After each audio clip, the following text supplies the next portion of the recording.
Well, it'll be interesting to see, right? We just had a political election here in the United States. So that type of activity generally changes the ebb and flow of how the economy goes. I think what's going to drive our industry right now the most is going to be just the fact that we have a lot of cybersecurity stuff happening in our country.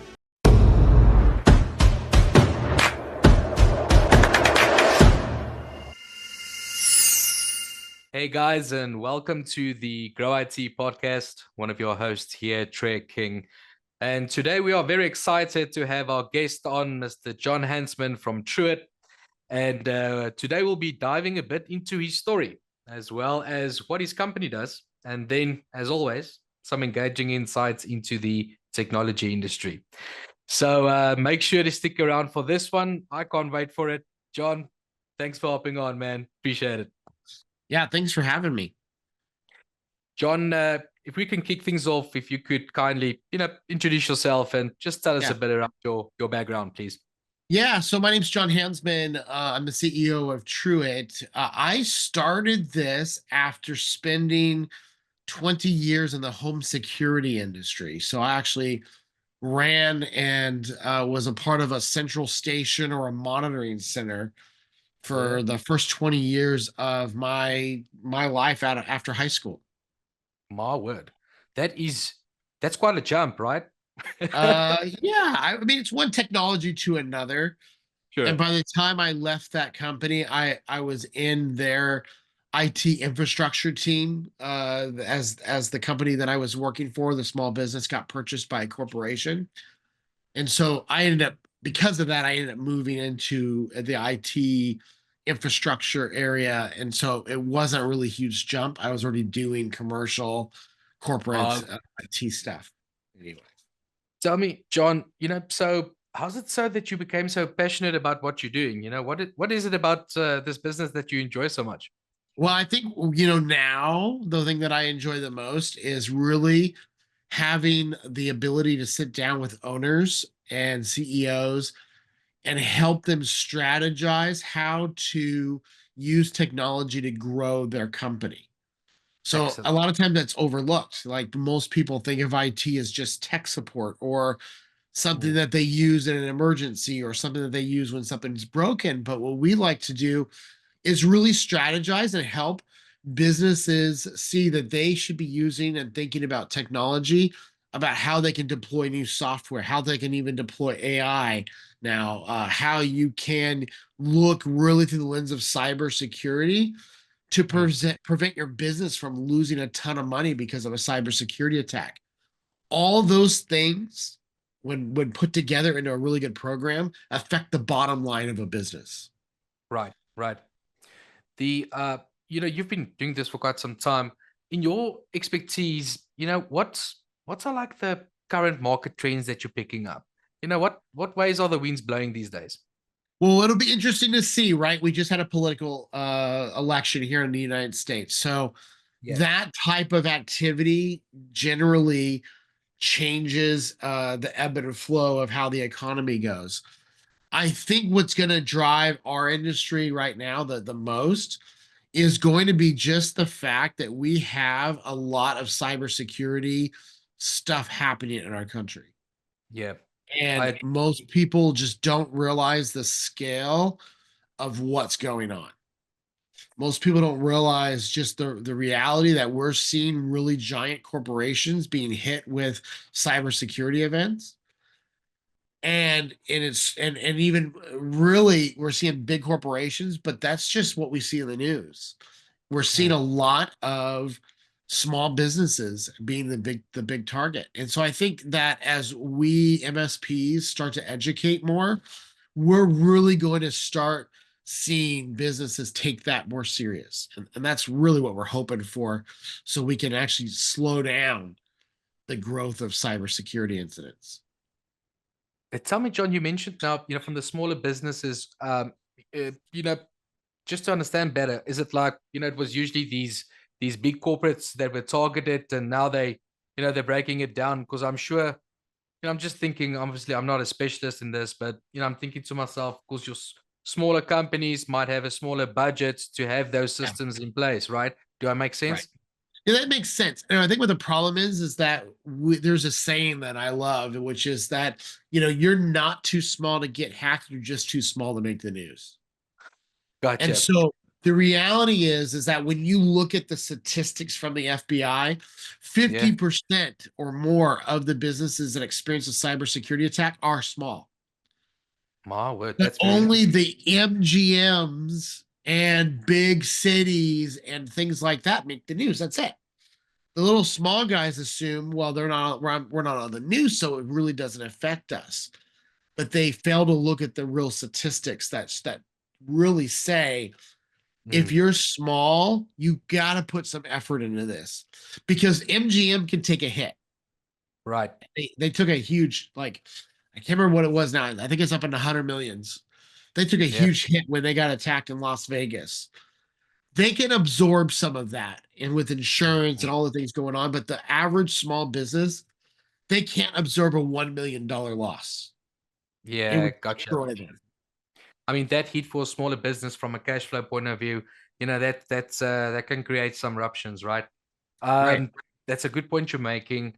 I think this is a good time for if you can elaborate a bit on, what is it specifically? You touched on a couple of things, but what's it specifically what your company does? Yeah, so we're a managed service provider or a managed security service provider, so an MSSP or MSP. Really, what we do is we build out programs for small, medium-sized business that help them have an IT and cybersecurity program built in to our service. So we basically give them a budgeted amount. We do a cyber risk assessment. We look at businesses and we help them put the right things in place for their type of business. For example, if you're um a jewelry store Right, or you've got a restaurant or something like that, you need a different type of cybersecurity than a bank or medical or CPA or something like that because the data that you're collecting is way different. So we will build a very specific plan based on the type of personal information that business is collecting, and then right, we give them a number they can budget on. So like most people don't realize, like you can budget your IT very easily if you think ahead and you have somebody to work on strategy for you. So right. we Like, can use tools to strategize when are you going to need to upgrade your hardware, like so we can budget for that. You can budget in IT support and have a flat rate that you know what it's going to be every month. All those things are easy to put in place and prepare for, and we can help people build out disaster recovery plans and all of those things that go into having a really robust IT system and make sure that they've got all the right things in place and that our team executes it for the customer.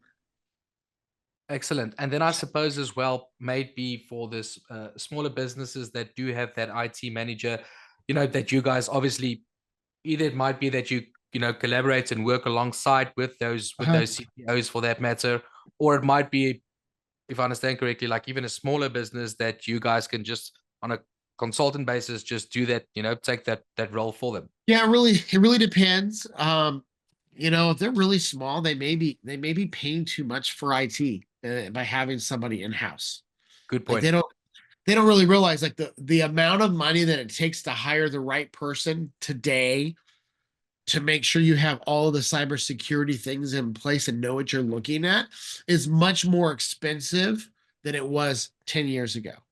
Right. So to hire the right person who's got the right education to do things right, uh, because you still got to buy tools. Even at the end of Yeah. the day, you can hire a salary, and that's great, but you still have to buy the right tools to put in place to do all the right things. You can be overpaid for IT if you're Mm, paid a mm. salary. So it might be that we go in and we look and we say, hey, here's what it costs us to do this. And then you can make that business decision as to whether that makes sense to keep that person. I've seen that happen. The other thing that happens is we've got larger companies who have an IT staff, and what Yeah. they really need is they need IT and like level 3 support, or they need cybersecurity rather and level 3 support. So Right. we'll Right. go in and provide tools and infrastructure and ways to organize them and then we just do the cybersecurity side, and they do the day to day, and they just call us when they need us, and it's above their level, and we put an engineer on it. Okay, got it. I understand now. The just what you mentioned previously, just thinking to myself, like you mentioned, I don't want to say like a roadmap, but build out this plan, a sustainability plan for let's say for the smaller company or for the bigger ones as well. But I mean, for the smaller company, and like you said, the type of salary one necessarily needs to pay for that level of IT expert on a permanent, like it's full salary, and to be able to specialize in these various sectors that you guys cover. I can understand from a ROI point of view, it makes sense to rather engage in a company like yours to take over that role, and they know in every sector of that roadmap plan there's a specialist involved. Right. Right. I can't tell you. I even had a meeting this morning where I was talking to somebody who owns like 5 businesses. Yeah. And he's like, I asked him about cybersecurity and IT. He goes, yeah, I've got one of my tenants covering that for me. All right. Right. Okay. I mean, like, but what does Jerry the tenant actually know? Like, does he Yeah. actually have well, he's certified. Okay, is he certifiable? I don't really know what what's going on with him, Yeah. and what his experience is, but is he the right resource for your 5 businesses? Like, are you willing to bank cheap labor Mm. on your business? And this is the same thing. We see this a lot with family-owned businesses. We've got our nephew who's really good at programming VCRs Yeah. Yeah. doing IT for us, which is really that's great that you love your nephew or whatever. Yeah. But a lot of people put a lot of risk on that Into one person when they're not qualified to do the work. And that's really what we're trying to help business owners understand. You can't afford to not think about cybersecurity today. You just can't. Like, you have to, if you collect any type of personal data at all, yeah, you have to take it serious. serious. If you do invoicing, you got to do it, take it serious. Like, really, everybody needs to really be thinking about this stuff. The I could be wrong. You can tell me. You can help me right here. But I'm looking at it like in a way like insurance. You nobody business owners might not necessarily think about having those things and thinking ahead, like you mentioned earlier, from a strategy point of view. Have those things in place, but when those things hit the fan, you know what I mean. Then usually, and that's where it becomes so much more expensive to not just even the loss of data or whatever the case may be, the Yeah. breach. But I think it's a lot like insurance. You got to sort those things out from the beginning. Yeah, that's 100%. So one of the things that I did recently is I was part of a collaboration. It's hard to see Yeah, because Team I does its wanted to thing. ask you about that. Yeah. Yeah. So I actually was one of the 17 other authors, or one of the 16 other authors, that wrote co-authored a book about cybersecurity. And specifically my chapter, I talk specifically about what it costs to do a Yeah. cybersecurity breach, or what to experience one.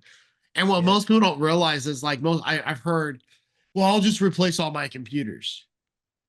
And that doesn't, I mean, that's one solution to one problem, that doesn't cover, like, what happens if the people grabbed your data. Yeah. What Yeah. happens if your data is protected?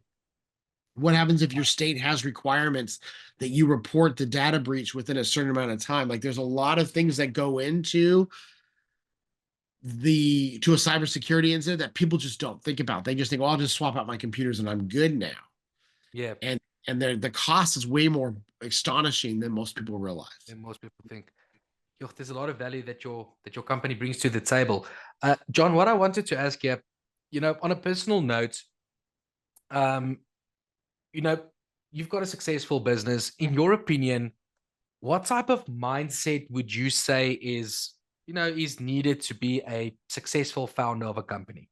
Oh man, I think I uh know, I know it's a loaded yeah, question. there's a really good book called Entrepreneur Roller Coaster, and I can't remember the author, but you can look it up on Amazon. And he talks about there are days where you wake up in the morning and you're like, oh my God, what am I doing?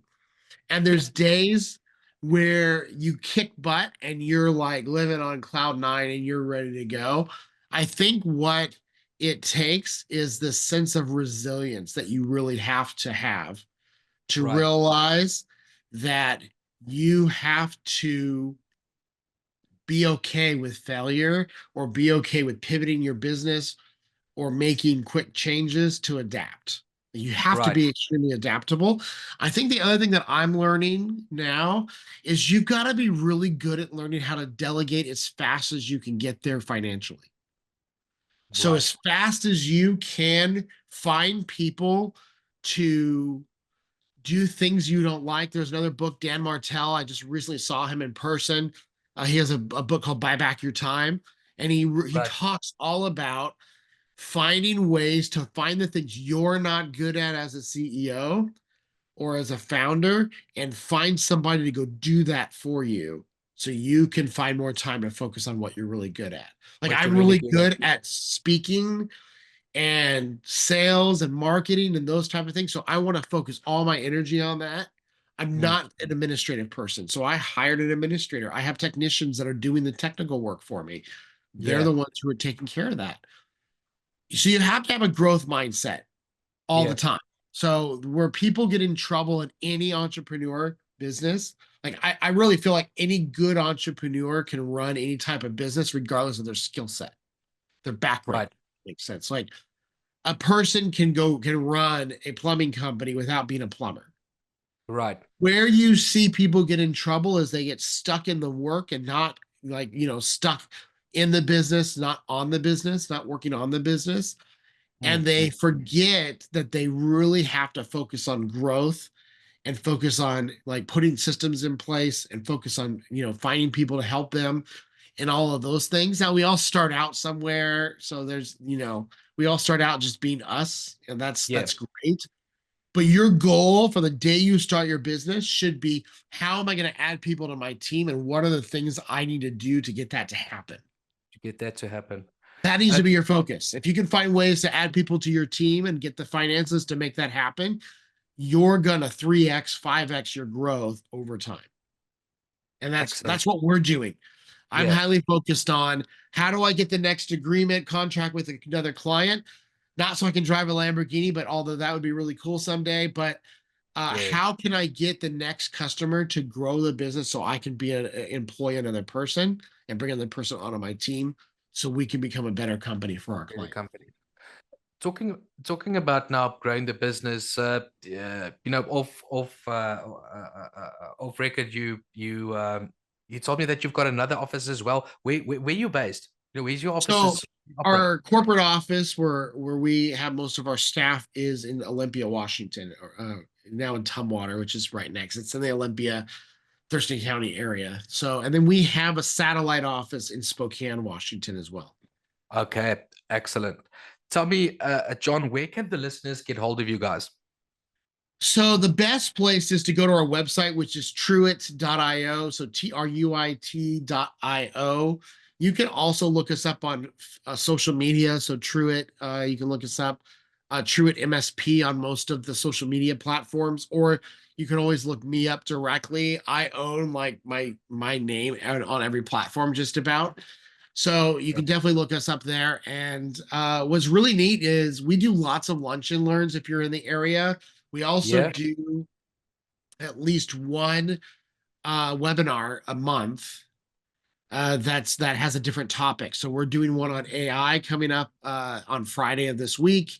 yeah. Uh, then coming up ahead, we've got webinars planned out for the whole year. For every month of this year, we've got a webinar planned, as well as lunch and learn. So we as a company do a lot towards education to educate the small business on the fact they need to be thinking about how technology can improve their business.